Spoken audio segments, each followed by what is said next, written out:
السلام عليكم. لو اول مره تشوفوني، انا اسمي سما. الكاتشب، مين فينا مش بيحب الكاتشب؟ بنستخدمه في سندوتشات، في مشويات، للبطاطس. تعالوا نعمل الكاتشب بكل بساطه وسهوله، واجمد من بره واحلى من بره 100 مره. وكفايه قوي ناكل الحاجه بكل طمانينه لينا ولولادنا، وطبعا بدون مواد حافظه. واوعدك ان هيقعد معاكي من اسبوع ل10 ايام. وقبل ما نبدا الفيديو ما تنسوش فضلا وليس امرا بالاشتراك في القناه، ويلا نبدا ونقول بسم الله.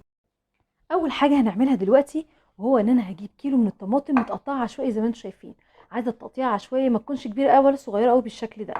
مش قادره اقول لكم الموضوع سهل ازاي. هجيب الحله او الوك اللي انا هبدا انزل بالطماطم بتاعتي المتقطعه بالشكل ده. مش حاطه عليها ولا نقطه ميه، مش هحط عليها، هسيبها بالميه بتاعه الطماطم بس. وبعد كده قبل ما اضيفها على النار هنزل عليها بمعلقه صغيره من البابريكا. بتفرق يا سما؟ بتفرق جدا جدا.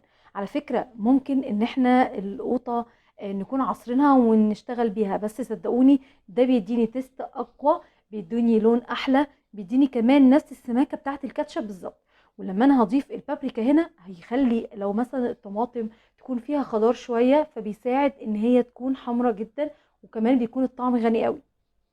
ما عنديش بابريكا، ما تحطيش بابريكا وانت متأكدة ان القوطة بتاعتك حمرة كويس جدا. ممكن عندك حاسة برضو شاكة في الموضوع، ممكن تروحي ضايفة واحدة من البنجر، تكون كويس قوي قوي وما بتبانش في الطعم خالص. جربتها كذا مرة بتبقى هايلة. يلا بقى احنا كده خلاص تمام. بعد البابريكا هنحطها على النار. تعالوا بقى نشوف الكاتشب. هو ده اللي انا عاوزاه بالظبط. عايزاها، انا ما حطيتش ولا نقطه ميه، عايزاها منها فيها بالشكل ده بالظبط. كده خلاص تمام جدا، هو ده الشكل اللي انا عاوزاه بالظبط. هبدأ بعد كده انزل بكل الطماطم الموجودة عندي في الخلاط. يلا بقى بينا دلوقتي بعد ده شكل الصلصة بتاعتي او الكاتشب بتاعي قبل التسوية. هبدأ بقى ان انا اهرسه كويس جدا. كده خلاص زي ما انتم شايفين. بصوا اللون القمر ده، هو ده اللون اللي انا بقول لكم عليه. قد ايه معلقه البابريكا بتفرق كتير جدا. لو انت بقى كنتي عصره الطماطم وبعد كده حطيها على النار، عمرها ما تديكي درجه اللون ولا الغناوه دي.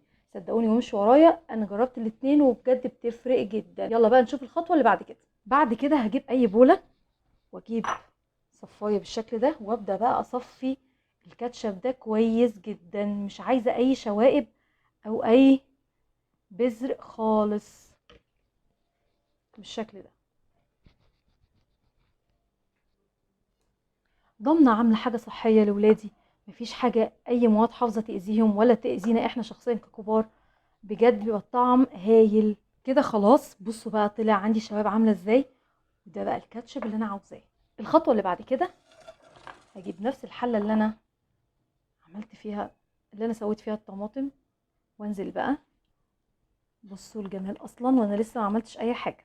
هو ده اللي انا عاوزاه، تكون الصلصه بتاعتي من غير اي شوائب اي قشر، متصفيه كويس جدا. يلا بقى على الخطوه اللي بعد كده. هبدا بقى انزل بمعلقه صغيره، صغيره خالص كده، من توم باودر.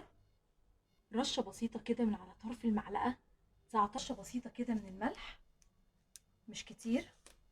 طبعا كل ده على النار واقلب بقى كويس جدا.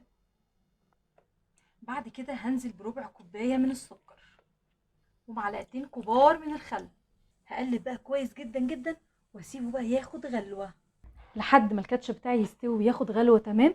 هجيب ربع كوبايه من الميه وانزل عليها بمعلقه كبيره من النشا،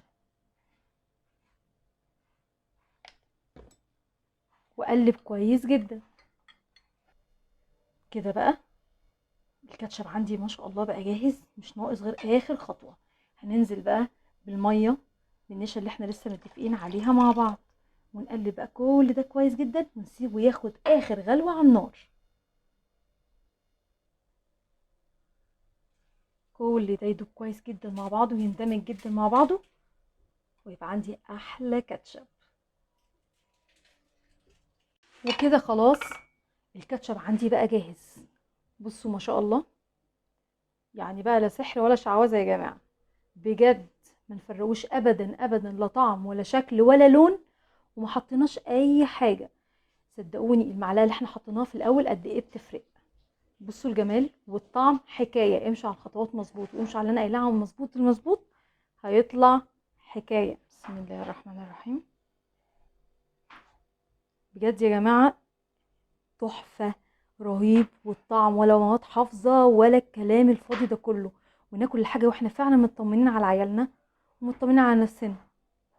تقدري تحتفظي بيه في التلاجة من اسبوع ل10 ايام كمان، مش هيحصل له اي حاجة. وتعالوا كمان نعمل لهم الكاتشب الحار نار. هنجيب الكاتشب كده وهننزل عليه بشوية من الشطة بالشكل ده، ونقلب بقى كل ده كويس جدا جدا من غير عسل كلوكوز ولا اي حاجة. وبكده نبقى عملنا خلاص الكاتشب الحار نار، وعملنا الكاتشب الجبار بكل الاسرار والتكات المظبوطه جدا. جربوه بالطريقه دي وبجد مش هتندموا. حاجه مضمونه، حاجه سهله، حاجه بسيطه جدا، ومكونات كلها موجوده عندنا في البيت، ونسعد ولادنا واحنا كمان نبقى مطمنين عليهم وهما بياكلوا الحاجه دي، وكمان نوفر كتير من التكاليف اللي ملهاش لازمه في الغلاء اللي احنا بقينا فيه دلوقتي. لو اول مره تشوفوني، انا اسمي سما. اللي كمل معايا الفيديو الاخر ما ينسانيش سبسكرايب فضلا وليس امرا، ورب دايما اقدر افيدكم، والسلام عليكم.